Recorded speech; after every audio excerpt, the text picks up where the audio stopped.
caso Odebrecht que va a dar tanto que hablar. Ya lo está haciendo sin duda, ¿no? Pero ahora, tras la detención del primer implicado, Edwin Luyo Barrientos, ¿no? Él fue integrante del comité de licitación de la línea 1 del Metro de Lima. Por cierto, tenemos un equipo en los exteriores de la carceleta del Poder Judicial porque va a ser trasladado en cualquier momento a el penal Ancón 1, ¿no? Piedras Gordas Ancón 1, 18 meses de prisión preventiva que puede ser apelada, creo, tiene 2 días o 3 días, pero parece inminente, ¿no? Al menos sería menos tiempo, pero que se salve de esta prisión preventiva, complicado. Más aún si ya reconoció el delito de cohecho pasivo, ¿no? En lo que es la recepción del soborno, ¿no? El haber recibido un soborno. Más bien dice su abogado que no hay las pruebas que demuestren el lavado de activos. Claro, como soborno estamos hablando de 8 años. Como lavado de activos mínimo estamos hablando de 15 años. Nos acompaña el doctor Carlos Caro para hablar más de este asunto y sobre todo entender el aspecto legal. Bienvenido, doctor. ¿Cómo está, Gracias. Nicolás? Muy buenas tardes. Bueno, esto que ha pasado el fin de semana, ¿no? Nos ha sorprendido gratamente porque la opinión pública estaba un poco cuestionando al Ministerio Público, porque claro, ya en Colombia hubo detenidos, no sé si en Ecuador también, la situación en Estados Unidos es también similar, y aquí no pasaba nada, ¿no? Y el fiscal de la Nación cuando estuvo en el Congreso dijo, yo no tengo información, el fiscal Hamilton Castro dijo, bueno, yo estoy recibiendo a pocos y esto va a tardar. Es importante, digamos, como yo un creo punto que de quiebre. esta es una ruta que está marcando la Fiscalía en relación a cómo es la forma que se debe hacer las cosas, porque la Fiscalía no puede estar filtrando información a la prensa ni a otras autoridades antes de que se den las resoluciones judiciales del caso. Entonces acá lo que ha habido es primero una detención preliminar y luego una confirmación ya a través de una detención preventiva, la hoy se ha sido ayer, donde la propia Fiscalía y el propio imputado ya finalmente han acordado de cuál es la realidad de las cosas. Es decir, acá hay prueba plena de que ha habido una transferencia de dinero a una empresa offshore en Andorra. Correcto. Para efectos, digamos, del pago de una coima en varias etapas, ¿no? Esto ya ha sido prácticamente aceptado por el imputado Luyo, de manera que el fiscal acá tiene un caso ya construido. Eso es rápido. Exactamente, que se va a sentenciar rápido. Ahora lo que está en discusión es lo que tú has mencionado, o sea, si va a quedar esto solamente como un caso de coima, cohecho, claro, que tiene el público, o si también se va a extender a un caso de lavado de activos. Correcto. ¿No? Perdón, doctor, a ver, para que nuestros televidentes también entiendan, porque lo que hemos visto el fin de semana, parece que, dicen los entendidos, que lo vamos a ver más seguido, porque estamos hablando de decenas, más de 100 involucrados, eso es lo que están señalando. Pero para entender el tema legal, ¿no? El marco, la Fiscalía antes le envía al Poder Judicial, ¿no? Le dice, por si acaso, tengo esto, tú necesito que me des autorización para detener. Así es. Y con la colaboración de la policía, lógicamente en estos casos, realiza la diligencia. Así es. Es esto así, ¿no? Así es. Pero luego, ya hay un fundamento en una audiencia, es que se solicita la prisión preventiva, si lo cree conveniente la Fiscalía, para, digamos, por peligro de fuga y todo esto, ¿no? Así es. Así funciona. Así funciona. O sea, la Fiscalía igual tiene que ir dándole, preliminarmente, dándole información al Poder Judicial, argumentando, ¿no? La orden de detención, ¿no? Así es. Y luego ya ha venido lo que se ha dado ayer, que es la prisión preventiva, claro, una suerte de confirmación. Claro. ¿Qué es lo que va a pasar? Porque fíjense lo que ha pasado con el ex viceministro cubano, que una vez que se conoció lo de Odebrecht se mandó a mudar y se fue a Estados Unidos. Yo no sé si esa ha sido una buena jugada, pero bueno, este es otro asunto. Así ha pasado con Edwin Luyo. Ahora, Luyo, yo imagino que esto es una estrategia también, dice, la pita siempre se rompe por el lado más débil. Entonces, yo me pregunto, ¿quién está del lado más fuerte de la pita, no? Y no sé si este es un mensaje para, o decirle a la opinión pública, yo me comprometo a hablar, o decirle a quienes él, digamos, está alertando cómo es, ¿no? Porque también pasa, me imagino, en estos casos, ¿no? Así, yo pienso que todos tenemos la percepción de que aquí estamos solo ante la punta del iceberg, ¿no? Un caso específico, un caso conocido, pero en la medida que la Fiscalía siga avanzando con sus investigaciones, y en ese camino yo pienso que Luyo debe de estarse planteando la posibilidad seriamente de acogerse a la colaboración eficaz. ¿Él tiene que acogerse, doctor, o de cualquiera de las dos formas, o se le solicita? No, él tiene que hacer la solicitud formal ante el fiscal. Él tiene que hacerlo. Exactamente. ¿La justicia por qué no lo hace? Yo detrás de cámara le preguntaba, veo en Estados Unidos el tema de la colaboración eficaz es muy eficiente, ¿no? Automáticamente. Es más, a veces hasta ni pena hay. Como pasó con Matilde Pinche Pinche aquí, ¿no? Ella no fue a prisión, pero soltó.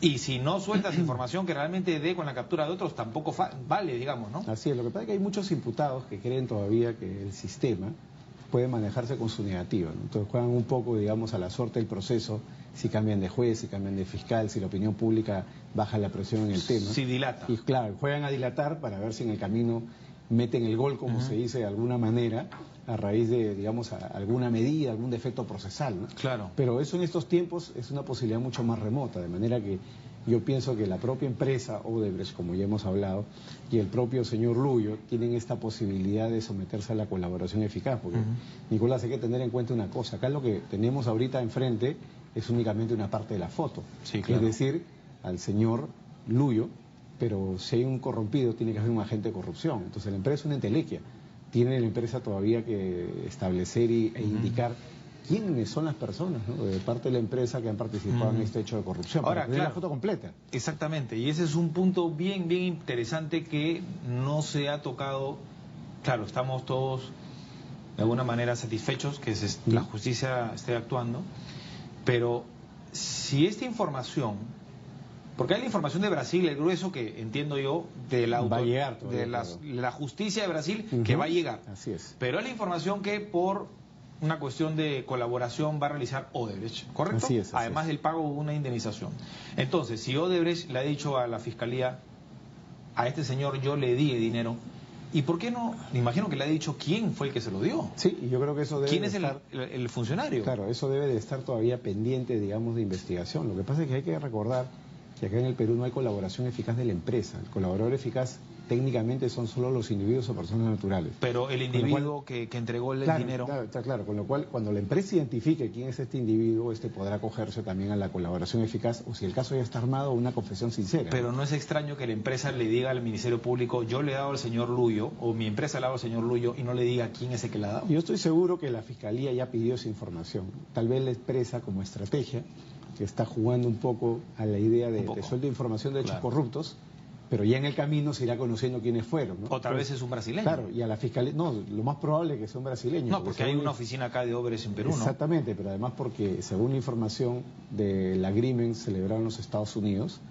estos actos de corrupción han sido probados al más alto nivel dentro de la empresa. Un grupo, digamos, una dirección que era esta Dirección de Operaciones Estructuradas, a cargo de planear cómo se iban a hacer los pagos para no dejarlo en el camino. Había un presupuesto destinado para las coimas, ¿no? Así es, y la forma, digamos, de cifrarlo y borrar la ruta de la plata para que esto sea difícil de descubrir, al punto que todos teníamos la impresión de que habían acá hechos de corrupción. La empresa lo declaró en diciembre, pero no sabíamos, no se nos ocurría la forma exacta en que esto podría haberse producido, ¿no? Ahora ya lo sabemos, y yo pienso que si la empresa no hubiera colaborado, el resultado sería otro. Estaríamos tratando de encontrar la información sin éxito, seguramente. La empresa se quiere salvar, porque si no se viene la quiebra. Exactamente. No hay otra, ¿no? Aquí hay que colaborar y pagar menos indemnización de lo que... Así es. Considerando además que en Estados Unidos ellos ya tienen una espada de Damocles encima. O sea, tienen un acuerdo de los 1.600 millones de dólares que van a tener que pagar en un periodo de tiempo. Y si no pueden entrar en default. Y eso implicaría ya la extinción del negocio ya en el mediano o largo plazo, ¿no? Claro. Ahora, está por un lado el pago de sobornos, que parece que es una oficina ya estructurada, es un sistema ya establecido con presupuesto y todo, ¿no? Aparentemente para ellos era legal, ¿no? No sé, porque hasta hacer un área destinada a este fin, ¿no? Está por un lado eso, pero está por otro lado el presupuesto para apoyar campañas, porque ha pasado, ¿no? O sea, son dineros distintos. Sí, pero ¿hasta qué punto hay un delito ahí? A ver, acá eso es. Vamos a hablar sobre lo que se especula, ya en condicional. Claro. Por ejemplo, la campaña de Ollantumala, o las campañas de Ollantumala, la campaña de no a la revocatoria. De la señora Villarán. No sabemos si la campaña de Alan García, campaña de Keiko Fujimori, si en algún momento se apoyó a Alejandro Toledo, pero ese dinero, digamos, ¿es ilícito? Fíjese, acá hay dos cuestiones, ¿no? Uno, ya en los Estados Unidos Odebrecht ha reconocido que ha hecho pagos para campañas. Y acá en el Perú hay algunas declaraciones en determinados momentos del tiempo que señalan lo mismo. Por ejemplo, en el caso de Nadine Heredia, La formalización de investigación preparatoria en contra de ella y su esposo señala que una de las fuentes de la plata de las agendas proviene de la financiación de Odebrecht. Los 3 millones. Así es, de forma que acá tenemos, digamos, información directa. De ahí, perdón, se habla también de Fabre, ¿no? Así es. Que Fabre habría sido, digamos, también contratado, hombre de confianza del Partido de los Trabajadores, y que el Partido de los Trabajadores, ¿no? De Lula. Y que habría sido contratado para estos trabajos. Correcto. Bueno, pero acá el detalle es que en el Perú, a diferencia de España, no existe el delito de financiación ilegal de partidos. Entonces yo puedo venir con un maletín, entregarle al partido el dinero. Perfecto. Y eso no es delito por sí mismo. No es delito. Eso es una infracción administrativa. Y si la plata no puedo justificar su origen, pues se me puede investigar por lavado. Pero, o sea, si no lo declaras, es lavado. Puede ser lavado o puede ser, digamos, un ilícito administrativo. Pero no hay el delito en sí de financiar una campaña por encima de los montos legales establecidos. Y por cierto, ¿por qué no lo declaran?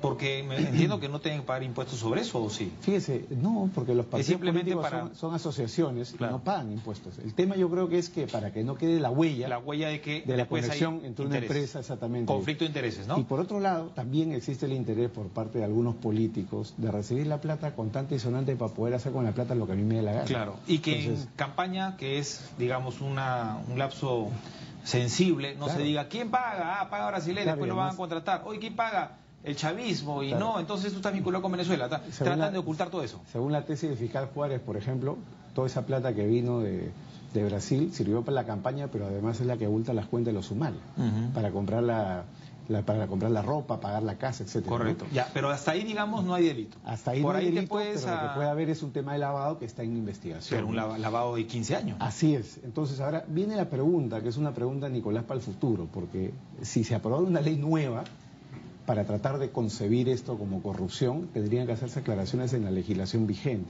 Esto es algo que podríamos discutir horas, digamos, en foros internacionales, académicos, porque no hay una conexión, ¿no?, entre yo te doy la plata hoy en día, año 2010, por ejemplo, 2011, pero cuando tú seas presidente en el futuro, tú me vas a hacer favores a mí.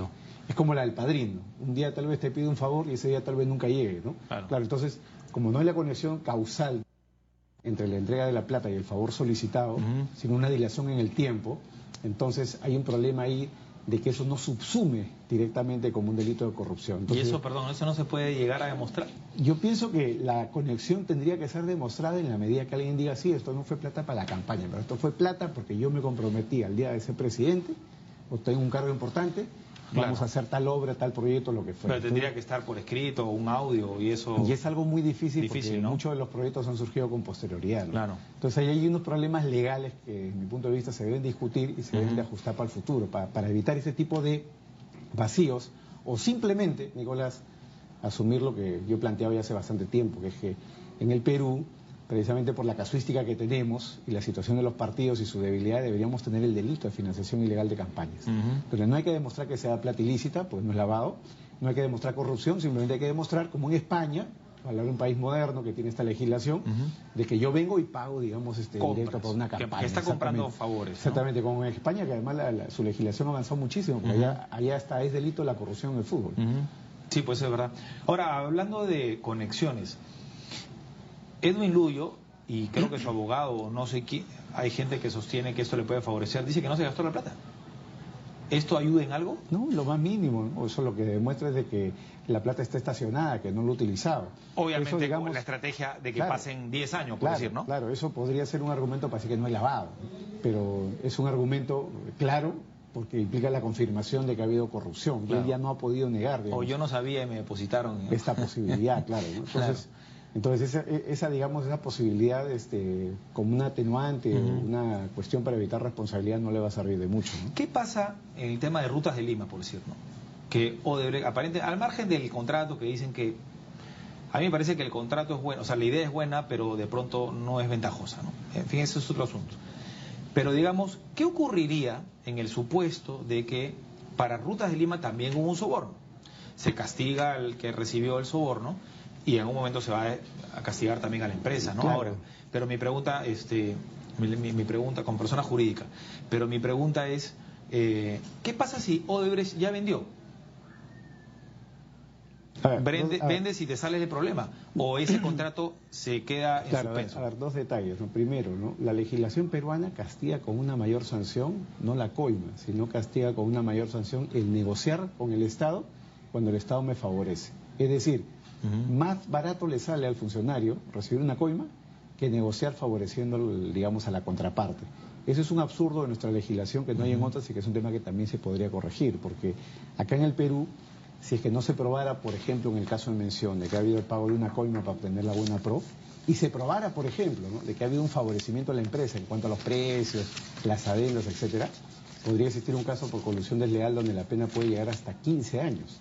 Pero ahí el problema es de que hay que probar, digamos, la colusión. No basta, digamos, con la especulación o decir acá hay errores administrativos o lo que fuera. Y si Odebrecht vende, el delito no desaparece, porque lo que se juzga es lo que pasó en el momento de la comisión del delito y no con posterioridad. Y ahí el perjudicado entra el que compró también, claro, ¿no? Entonces, digamos que el que compra pues con un vicio oculto, digamos, de cierto modo, ¿no? Y habrán ahí temas contractuales entre comprador o vendedor, y lo que en definitiva se diluiría serían las posibilidades del Estado de poder cobrar una reparación si es que lo hubiera a raíz de este caso, ¿no? Pero ahí se viene todo un bolondrón, ¿no? Porque eso quiere decir que cada uno de los contratos de Odebrecht en los que haya habido coima se va a cuestionar. Sí, por eso que yo creo que en verdad acá la imagen que el público debería de tener, la foto debería ser muy clara. El Poder Judicial juzga, la Fiscalía persigue el delito, la pena, pero ahorita quien debería estar haciendo su trabajo, y yo pienso que ya empezó a hacerlo, pero deberíamos buscar también que hayan resultados, es la Procuraduría, porque hay que recordar de que la Procuraduría persigue la reparación del delito, con lo cual, así como la Fiscalía está buscando detenciones, la Procuraduría ya debería estar buscando embargos, congelamientos de cuentas. Defienda al Estado, ¿no? Exactamente, ¿no?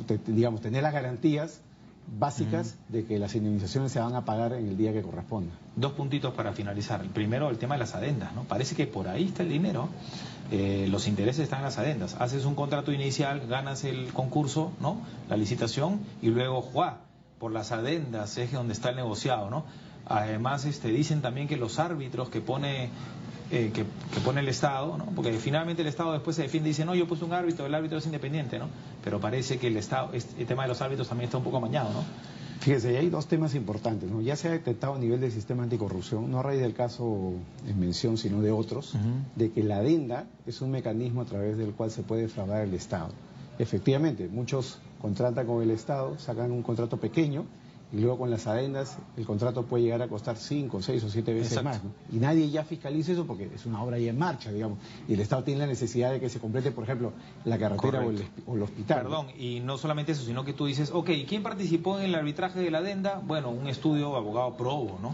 Claro, y ahí muy viene, reconocido. Y ahí viene entonces que ahí viene el tema de los contratos. Y ahí yo suscribo lo que ha escrito en varias ocasiones mi colega Alfredo Bullard, experto en arbitraje, quien él dice que es bien curioso que el Estado, cuando litiga arbitralmente en el extranjero, suele ganar los casos, pero cuando litiga acá no lo hace muy bien, porque no tiene abogados con la experiencia que corresponde. Con lo cual yo pienso que en tiempos de inversión pública, en tiempos donde el Estado tiene las vacas llenas para poder invertir en carreteras, pistas, etcétera, lo que el Estado debería tener es un pool especializado. Así como hay fiscales anticorrupción, deberían haber abogados especializados del Estado en contrataciones y abogados especializados del Estado en lo que es arbitraje para que esto no se pierdan, digamos, en perjuicio del Estado. Salvo que mandas árbitros a perder, ¿no? Claro, en cuyo caso ya estaríamos ante la modalidad orellana, ¿no? Porque también hay el delito de cohecho o corrupción del árbitro, ¿no? Por es ahí una puede posibilidad estar, ¿no?, que podría suscitarse, ¿no? Bueno, y la última consulta, doctor, porque nos ha quedado corto el tiempo. Jaime Saavedra fue censurado en el Congreso, aunque ese es un tema político, ¿no? Pero, en fin, fue censurado por responsabilidad política. Entonces yo me pregunto, ese tema político, pero el tema legal, ¿hasta dónde alcanza la responsabilidad de los ministros? Esto todavía recién comienza, pero es probable que los primeros que caigan son los que están abajo, ¿no? ¿Hasta qué punto hay responsabilidad del ministro y de los presidentes? Le pregunto porque aquí ya se habla de que hay indicios suficientes para al menos pedir el impedimento de salida del país de los expresidentes Toledo, Humala, García, en fin. Claro, mire, desde mi punto de vista hay que diferenciar los casos, ¿no? Con el tema de Saavedra, al igual que en una empresa, el Estado tiene una cadena, digamos, de mando, ¿no? Gerentes, subgerencias, divisiones, etcétera. Entonces, no necesariamente lo que pasa en el último rincón de la empresa o del Estado lo va a conocer el gerente. Entonces, para que haya responsabilidad penal, otra cosa es política, otra cosa es civil o mercantil, para que haya responsabilidad penal, lo que tiene en primer lugar que demostrarse es que este ministro o expresidente tenía, digamos, conocimiento de que había podido estarse dando ahí una situación ilegal. Y lo segundo es que él no haya hecho nada, o peor aún, haya favorecido de que esa ilegalidad se produzca, que es la razón por la cual, por ejemplo, el señor Fujimori fue condenado, según la sentencia, por el tema de Barrios Altos, ¿no? Autoridad inmediata. La cantuta, la autoridad inmediata, por poner un ejemplo de tantos, ¿no? Claro. Pero es difícil construir un caso sobre la base de tú eras el ministro, por lo tanto tú debías saberlo todo. O sea, si no se demuestra que recibió algo, ese argumento o el judicialmente, presidente llegó a... claro, judicialmente ya ha sido descartado. Y ahora, al nivel de los presidentes hay que diferenciar también situaciones. Distinto es el caso de Toledo, donde ya hay un caso por lavado avanzado. Mucho más cerca con Camargo Correa y el Maiman, tema ¿no? de Maiman, exactamente. Y otro tema es el tema de García, ¿no? Donde no ha habido todavía nadie que haya dicho alguna conexión en la cual se diga si él recibió la plata vía tal, o tiene un desbalance y por lo tanto tiene un caso de lavado, como en el caso de Toledo, claro, que ya tiene una investigación abierta incluso a nivel judicial. Bueno, pero en el Congreso la subcomisión de acusaciones constitucionales, ya volviendo al plano político, imagino que preparará algunas inhabilitaciones, ¿no? Sí, hay cuestiones sí, ¿no? ahí que se van a ver en su momento, exactamente. Que han prácticamente inhabilitado. Una censura te inhabilita, ¿no? Prácticamente te dice ya no lo pongas este señor en el gabinete, ¿no? Así es. O sea, que ese es otro tema que vamos a ver también. La vía política, ¿no? Correcto. Así es. Gracias, doctor. Muchas gracias, Igual Nicolás. la información, el Congreso la está pidiendo. ¿Es pertinente que hayan dos investigaciones en paralelo? Yo pienso que sí, por dos razones. Uno, está bien que la Fiscalía guarde su información para dar golpes, hay que guardar la información, pero el Congreso, por otro lado, tiene la potestad de, utilizando sus fuerzas, digamos, que son la de representar a la nación, la más alta instancia, digamos, a nivel nacional e internacional para el Perú, de abrir las puertas. Hay que recordar lo que hizo en su día la Comisión Weissman, la Comisión de Anel Tausen, ¿no? Que viajaron mucho, abrieron muchas puertas, consiguieron información de Suiza, consiguieron información de Estados Unidos, que sirvió luego para los casos penales. Ya, digamos, para el caso congresal termina un informe, ¿no? Sí, pues. Votado a favor, en contra, o un informe de parte como el de Pari. Pero cuando esto va al Poder Judicial pueden haber ahí elementos de prueba e indicios útiles para los procesos en Sí, curso. pues, Así y que ese por informe, lado, además, por cierto, ese informe va también a la Fiscalía, ¿no? Así es, esa es la ruta que finalmente se más sigue. manos y más cabezas para trabajar en este asunto tan complicado. Gracias, doctor, nuevamente. Muchas gracias, Nicolás. El doctor Carlos Caro, abogado a propósito del caso de Odebrecht, nos ha ganado el tiempo. 7.3 Noticias vuelve a las 4 de la tarde con Rocío Aliaga. Ahora es el turno de Fátima Saldonit y Metrópolis. Permiso, muy buenas tardes.